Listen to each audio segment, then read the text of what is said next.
Hey everyone! Today we'll be learning how to set up an iPhone, iPad or iPod Touch. I'm so excited to have you join me. I create tutorials to help you get the most out of your Apple device, so if that sounds good to you, please subscribe and join the community. Hello friends, and welcome to your new iOS or iPadOS device. Today, we'll be going over how to get your device set up.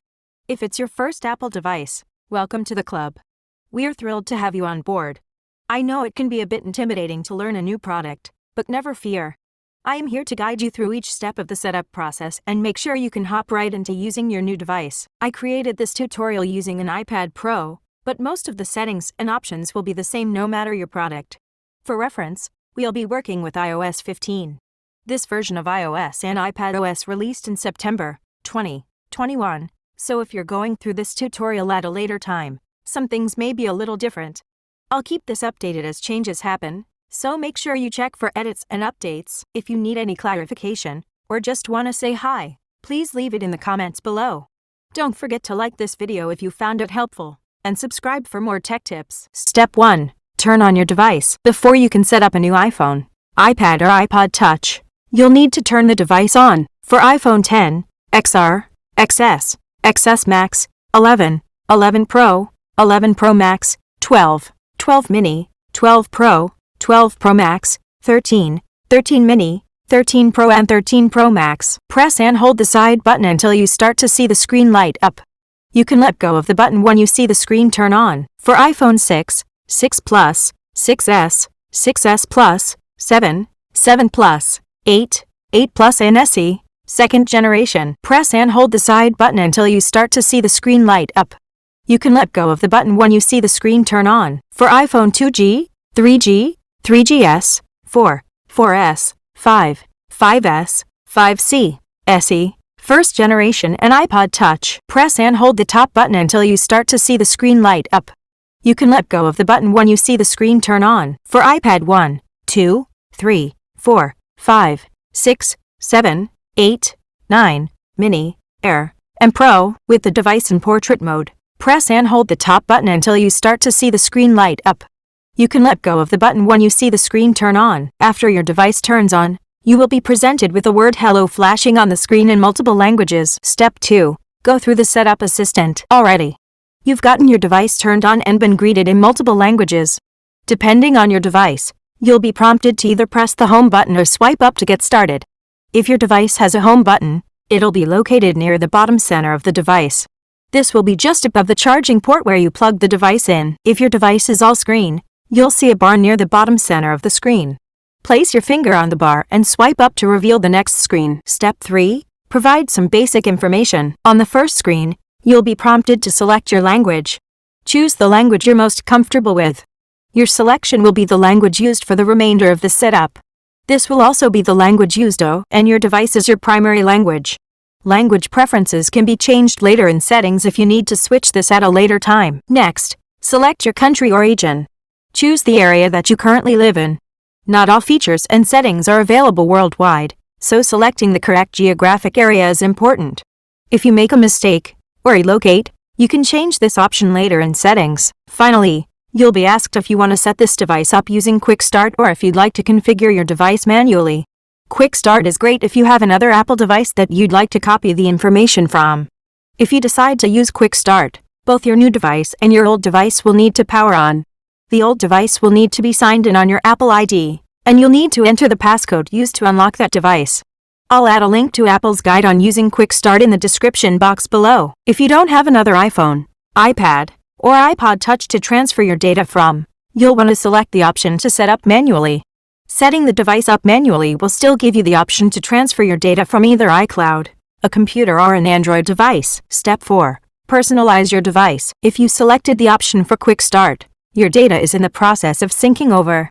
If you'd like me to make a more detailed guide on how to use the Quick Start feature, just let me know in the comments. After following the on-screen steps to configure Quick Start, skip to Step 5 in this tutorial. Everyone who selected the option to set up the device manually has some additional options to configure.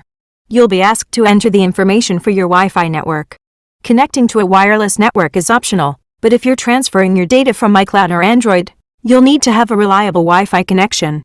If you prefer not to set up Wi-Fi, You can select the option to choose another network and stick with cellular data if you're on a device that supports that. Many people don't have an unlimited cellular plan with their carrier, so make sure you understand how your data rate and billing before setting up your device using cellular data. After establishing an internet connection on either Wi-Fi or cellular, your device will activate. You'll see a message that says, "It may take a few minutes to activate your device." This screen can take a little longer than the others depending on how fast your internet is and what device you are activating. After activation, you'll be presented with some information on how your private data is collected, managed, and stored. You can choose to continue after reading the information or use the link at the bottom of the screen to learn more about privacy and your data. Depending on what device you have, you'll get the option to set up Face ID or Touch ID. If you have an older device or an iPod Touch, your device might not include the necessary parts to set up Face ID or Touch ID. If your device doesn't have the required hardware, you won't see those options. If you decide to use Face ID or Touch ID, just follow the on-screen prompts to set up your face or fingerprint. For Face ID, you'll place your face within the viewfinder of the front camera and slowly rotate your head. The device will scan the data and let you know when you're able to proceed. Setting up Touch ID is very similar. You'll place your finger gently on the home button. You'll be prompted to place and lift your finger multiple times so that the device can get a good reading. Just let me know if you'd like a tutorial on how to set these up and why using Touch ID or Face ID can be useful. After setting up Face ID or Touch ID, you'll be prompted to create a passcode. Creating a passcode is not optional if you're using Touch ID or Face ID, so if you prefer not to have a passcode, then make sure you don't set up Face ID or Touch ID. By default, you'll see the option to create a 6-digit passcode. Tap on Passcode Options if you'd like to select a different type of passcode for your device. You can choose from a custom alphanumeric passcode. These are passcodes that include a combination of letters and numbers. The letters can be capital or lowercase, and there is no maximum length. A custom numeric passcode. This passcode consists of numbers only. It can be any length of numbers. A 4-digit passcode. This passcode consists of only 4 numbers. Don't use a passcode. This option allows the device to open and perform tasks without prompting you for a passcode. After selecting and setting up your passcode options, you'll move to the Apps and Data section. On this page, you're presented with options for getting data moved over to your new device. You can choose to move the data via an iCloud backup, from your computer, directly from another iOS or iPadOS device, or from an Android device. Let's talk about each of those options, so you can choose the best way to move your content and information to your new device. Option 1. Restore from iCloud backup. If you've had an iPhone, iPad, or iPod Touch in the past, you can use this option to restore the data from that device via iCloud.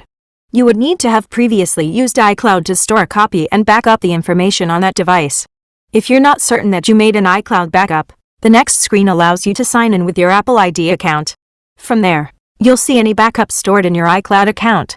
I'll leave a link in the description to the type of information included in an iCloud backup. Option 2. Restore from Mac or PC. If you've had an iPhone, iPad, or iPod Touch in the past, you can use this option to restore the data from that device via a local backup stored on your Mac or PC. To restore from your computer, you'll need to have previously connected an iPhone, iPad, or iPod Touch to your computer and performed a backup. For a backup to the computer, iTunes and a Wi-Fi cycle connection between your device and the computer is required.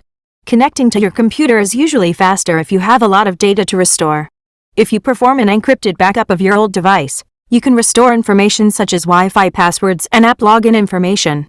I'll leave some links in the description for information on iTunes and encrypted backups. Option 3. Transfer directly from device. An option that a lot of people aren't aware of is the device-to-device transfer. The process is fairly simple in theory. Use a cable to connect 2 iOS or iPadOS devices together. The process gets a little complicated when you consider what cables you'll actually need to accomplish this task. Let's say you want to connect 2 iPhones together. You'll need a Lightning cable that connects to one iPhone, but you'll need either a Lightning to USB-A or a Lightning to USB-C adapter. Most people aren't walking around with that special type of adapter, so you'd need to purchase one. The same would go for connecting an older iPad to one of the newer iPads. If you've already got that cable that comes with a new iPhone, 11 or newer, awesome. You're all set. But if you don't have one of those, then we're back where we started, and you'll have to buy something to make the transfer. Device-to-device transfer can be fast, but if you don't have the cables and adapters you need, it will not be a great option. These Apple products can get expensive, so we don't necessarily want to run out and spend more money just to get our data transferred. If you'd like to experiment, I'll leave some links in the description for the various cables and adapters you'll need to accomplish this. Furthermore, let me know in the comments if you'd like a full tutorial on how the device-to-device transfer works. Option 4. Move data from Android. Yes, my friends, you're not slowly losing your mind. You can indeed move your data from your existing Android device. The process is fairly simple. You'll download the Move to iOS app via Google Play. From there, you'll follow the on-screen prompts and select the data you'd like to transfer. There will be a code on your new Apple device that you'll input on the app. After inputting the code, your data will start transferring. I'll add a link with additional instructions in the description. Option 5. Don't transfer apps and data. The easiest of all the options is to not transfer apps and data. If this is your first smart device, or if you'd like a clean slate, this is the option for you. If you want to transfer basic information to your device such as calendars, contacts, emails, etc., you can always sync those by signing in with your Apple ID or email provider. Step 5. Sign in and continue customizing. The next screen will prompt you to sign in with your Apple ID. If you don't have an Apple ID account or if you've forgotten what it is, you'll see options for that too. Just tap on Forgot Password or Don't Have an Apple ID. You'll get the options to look up your Apple ID information or create a brand new Apple ID account. You'll see 3 options on this screen: Forgot Password or Apple ID. Create a free Apple ID. Set up later in settings. If you prefer not to sign in right away, use the option to set up later in settings. If you decided to sign in with your Apple ID, you'll be prompted to enter your email address and password. Most Apple ID accounts use two-factor authentication. This is where you'll need to receive a verification code to sign in with your Apple ID. This code delivers via text message or as an on-screen notification. If you didn't receive the notification, just tap on Didn't Get a Code, and you'll see additional options for receiving the verification code. If you don't use two-factor authentication for your Apple ID, you won't be prompted to enter a code. On the next several screens, you'll be presented with options to further customize your device. Let's go through each page together. I'll explain the available options. If you have unanswered questions from this section, please leave a comment below, and I'll respond to your questions. Make this your new device. If you've previously had an iOS or iPadOS device, you'll have the option to use the settings from your previous device if you have one. This one will make the process a bit quicker since you won't have to select each option. Keep your device up to date. Get the latest features, security, and improvements by updating iOS automatically. You will receive a notification before updates install, and you can choose other options in settings. You can choose to keep your device on the latest version of the software automatically by enabling automatic updates. Your device will download and install the updates when it's connected to Wi-Fi, locked, and has enough power. These updates usually happen at night when your device is plugged in. If you don't consistently have Wi-Fi, or you just prefer to update manually, then leave the automatic updates off. You can always go into settings and update to the latest version of the software at any time. Location services. Location services allows maps and other apps and services like Find My Device to gather and use data indicating your approximate location. There are several apps that use your location to provide relevant information. You will be able to edit the permissions for each app in settings. Before an app uses your location, the app will ask your permission. You can also turn location services on or off in settings if you change your mind later. Apple Pay. Add cards to Apple Pay to send money to friends and make secure payments in apps and on the web. Apple Pay works a lot like Zelle, Cash App, Venmo, PayPal, etc. You can use Apple Pay for in-store payments where Apple Pay is accepted, person-to-person payments, and on websites that accept Apple Pay. If you've got a supported credit or debit card, you can add that here if you would like. You can also set up Apple Pay later in settings. iCloud Keychain. Keep the passwords and credit card information you save secure and up to date on the devices you approve.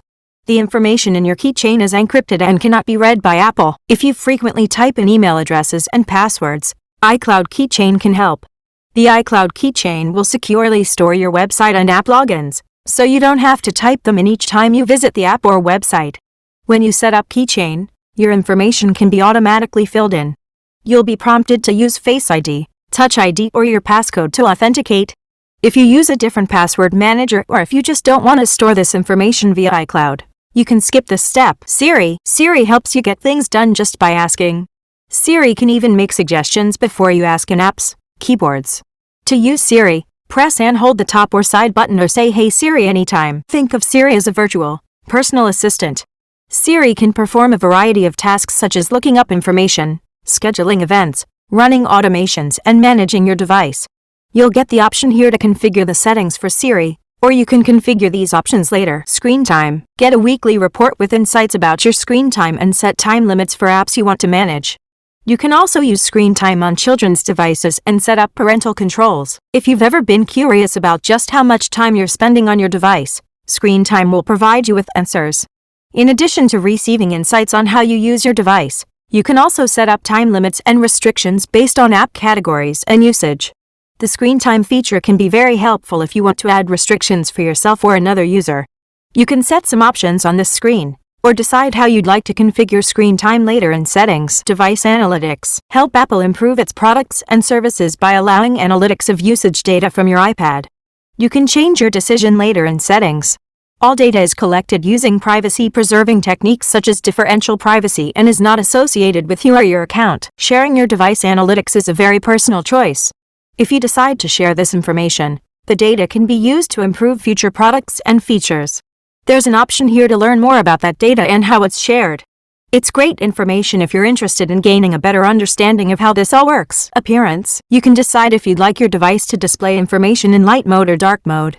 This can be changed pretty easily in Settings, so just pick whichever one looks best for you at the time. Welcome to your new device. After selecting your appearance options, you'll be welcomed to your new device. How exciting!